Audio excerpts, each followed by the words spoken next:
Mother, Father, Goddess, God, universe listening, and people listening to this broadcast via the Hangouts.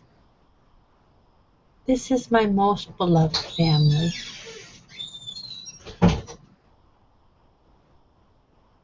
This is my most beloved family. These are the children of my mother and the grandchildren of my mother and those that love them the most, and of our great and grandmother, who is also pictured here with her sisters intergenerationally, and with her intergenerational brother and sister traveling in time, because we are all just incarnations, reincarnations of Goddess God. And we are female, and we have 10 times the estrogen of males, and we are male, and we have 10 times the testosterone that females have. But we all have the reciprocal hormone too, and we have a tendency to seek balance within, between, and among our interactions, and that is our ideal way of life.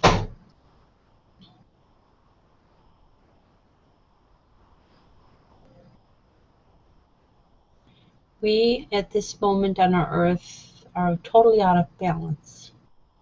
Once again, after thousands of years of moving toward balance, and especially within the last few centuries, the last 2 centuries, women began to move toward the place that they used to have in the Minoan civilization, egalitarian civilization, where women and men were both treated as equally important incarnations of Goddess God, were creative and engaged in very many wonderful experiences of art and sports, as well as shared government and shared worship. And of course, most importantly, child raising and family care. We lost our way after Mount Thera erupted several thousand years ago, and we became patriarchal almost everywhere, and more like the chimpanzees than the bonobos. The bonobos have strong female bonds. The males are recognized in connection to their bonds to the females. There's very little infanticide, very little violence, and it's a very cohesive society. The chimpanzees have a different pattern. They have alpha males. The females are haremized. They don't have that much to do with one another. They protect their own children as best they can, but they don't protect each other's children. And so there's a lot of infanticide among the chimpanzees, and a lot of murder of the beta males and even some of the females from time to time by the alpha males. We're much more a chimpanzee society right now, and we're, because of that, going over the cliff on our planet. We are a society where people expect their solutions to come from alpha males. There's no reason to think that would be the case anymore, not with the technologies we've developed. This should be a time when everybody, alpha, beta, everything from beta through zeta, and back and forth again, shine. Because technology has made everything so easy for people to bring forth their best ideas, their best visions, their unique talents. Yet our society has once again devolved to this expectation that alpha males should rule. And as a result, we are ruled by the errors of alpha males, and alpha males have terrible errors. There's a lot they don't see. They don't see the talents in the circle of their tribe. They see only themselves much of the time when they look in the mirror. They think they're supposed to rule, and they have not been shown to have the higher intelligence. They're just more aggressive. This is tending us right now toward world war. We've been exploiting the environment in such a way that it's unsustainable and dangerous now, extremely dangerous. We're on the verge of cycles of earthquakes that have all been provoked by man-made bad decisions and with regard to the environment. And women sit idly by like chimpanzees, not connecting with one another and allowing it to happen. And this is part of the problem, because in our culture, families become very overly intense. They're nuclearized or atomized even after divorce. And people have so little contact with other members of their clan or their neighbors who are also actually members of their clan, only slightly more distantly removed genealogically.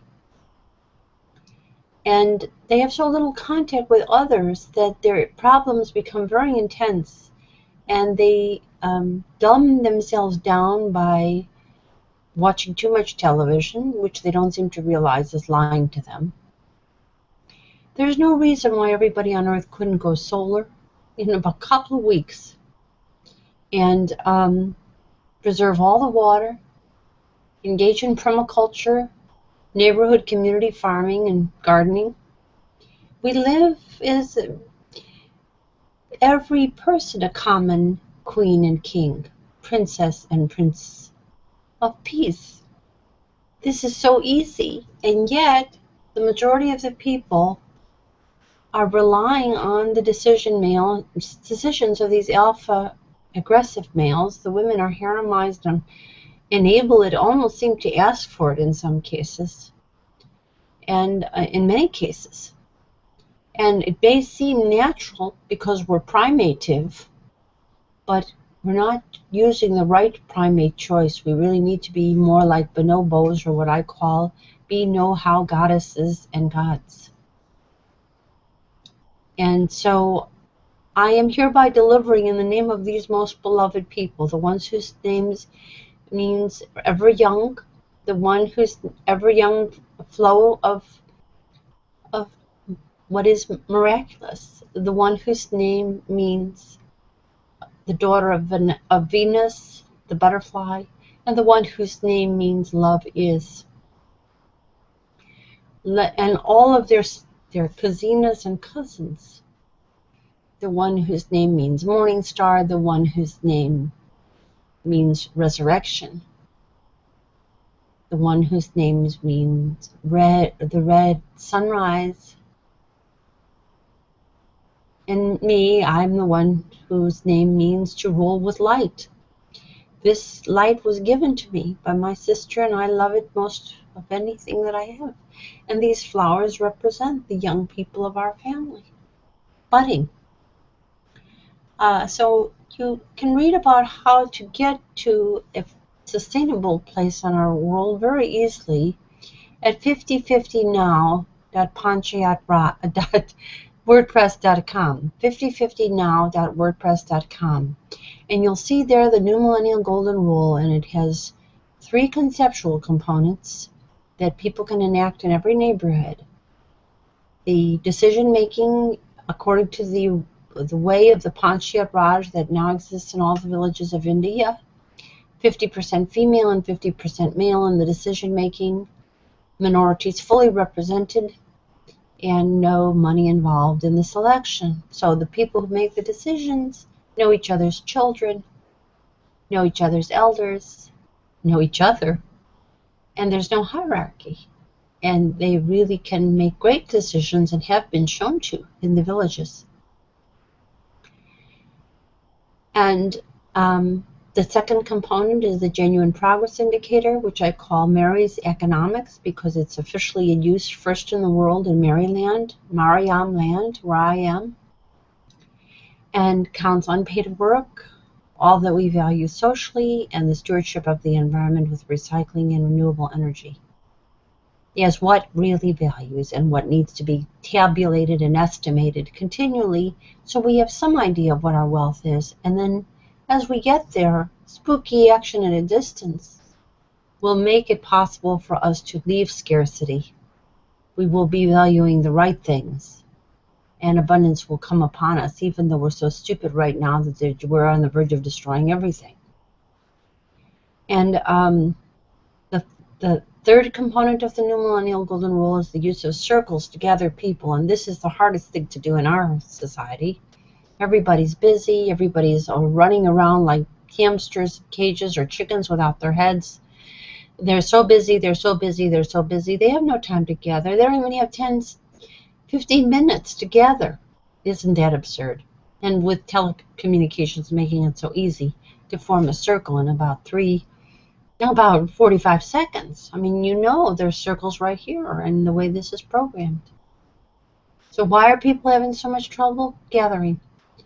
The women are afraid to talk with each other. Their egos are in the sewer because they don't have representation.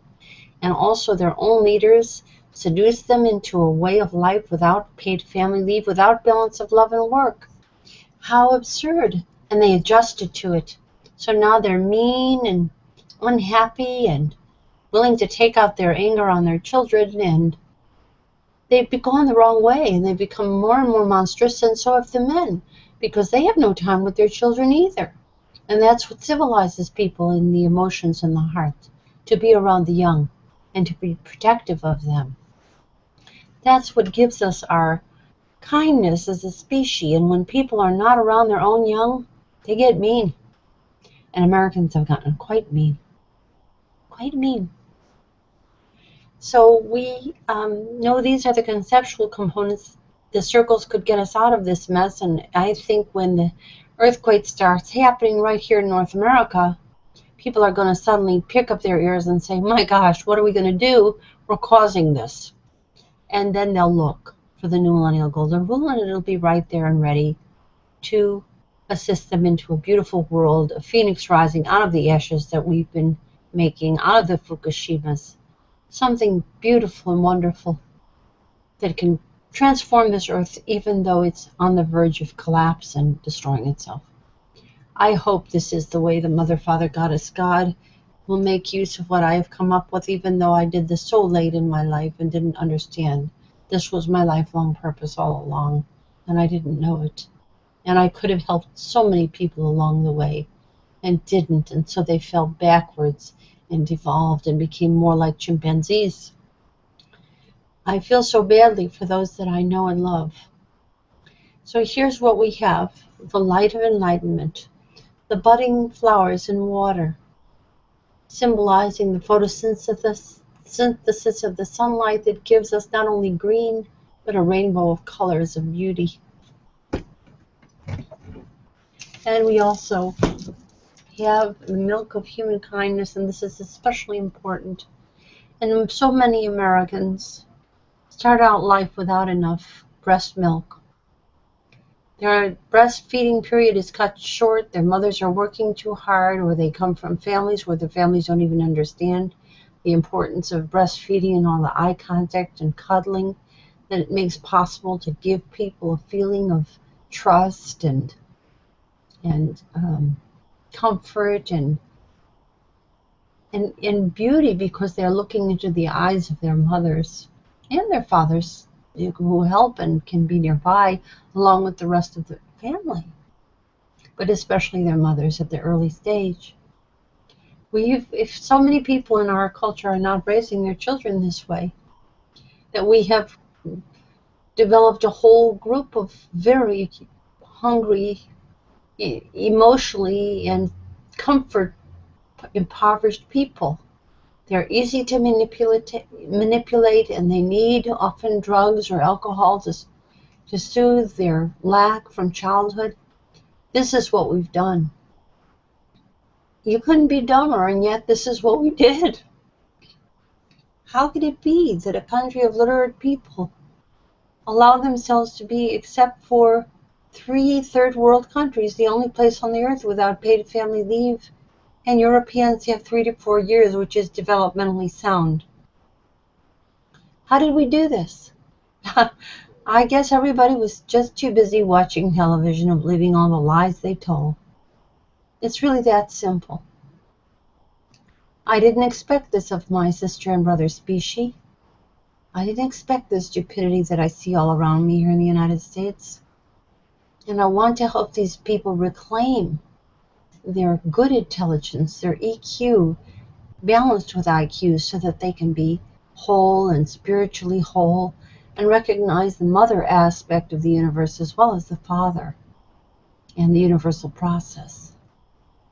Well, the fourth pillar is you.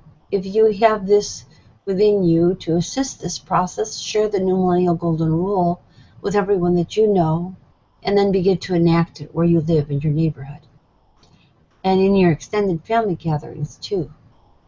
You can have reunions for your family right in your neighborhood. That's very much a part of this, because the tree of life includes the family tree of love and life.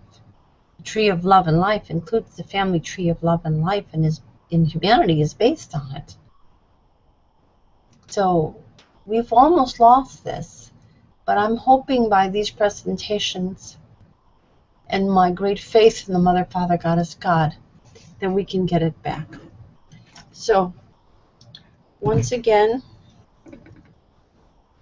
I ask the Mother, Father, Goddess, God to bless even those who are in the dark, because they once felt the light and have some left.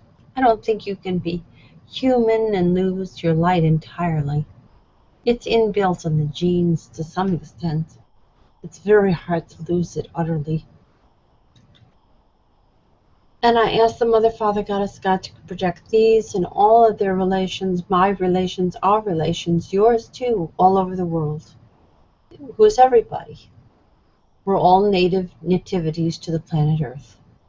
And protect the flowering beauty within our souls, in our minds, our thoughts, our imaginings, our visions, our creativity, and especially our willingness to be a bouquet with other people, together with them. I ask you, Mother, Father, Goddess, God, to please forgive me for my mistakes. There are many. I think I make mistakes born of naivete, which is the women's curse. We love and we have strong, nurturing feelings toward others. And often they don't reciprocate very well, and we overlook it because we have so much estrogen. We just don't even notice that we're not being loved back. And it isn't that important to us, because the great urge for the female is to give. But it is important to get some reciprocity, and you have to hold up the light to people when they're not doing it, so they can tell that they're doing something wrong and not living up to their own full loving potential either. So that's the fourth component, you, and you who hear this broadcast. And the fifth component is the Mother, Father, Goddess, God, who is always present, and I ask for forgiveness for and humbly seek the one, because they're both interactive in one. Blessing. Full blessing of recovery, despite all of our mistakes. Mother, Goddess, God, don't let it be too late for anybody, especially these people that I love the most. And help me steward your earth back to a sustainable planet with love and life for all. Our women, our children, amen, namaste, every blessing in every language.